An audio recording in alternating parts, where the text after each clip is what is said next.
Pemirsa Gatra TV, Anda masih menyaksikan Gatra terkini bersama saya, Yovita Adit. Rekayasa lalin jalur selatan, paksa kendaraan lewati checkpoint COVID. Gugus Tugas Percepatan Penanganan COVID-19 Kabupaten Cilacap, Jawa Tengah menerapkan rekayasa lalu lintas untuk memastikan pengendara dari luar Banyumas melewati pos pemeriksaan COVID-19 atau checkpoint. Diketahui, Wangon berada di jalur utama lintas selatan ke Jakarta dan Bandung, ruas Jalan Lintas Selatan JLS. Pada titik ini, ruas ke Kota Wangon ditutup.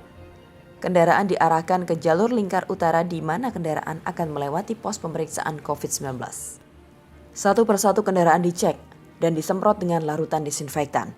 Pengendara dan penumpang juga diperiksa dengan thermal scanner untuk memastikan suhu tubuh di bawah 38 derajat Celcius. Kepala Dinas Perhubungan Kabupaten Banyumas, Agus Nur Hadi mengatakan, kendaraan diarahkan menuju checkpoint untuk memastikan kesehatan para pengendara jalan. Hal itu termasuk kendaraan yang berplat R yang meliputi wilayah Banyumas Raya.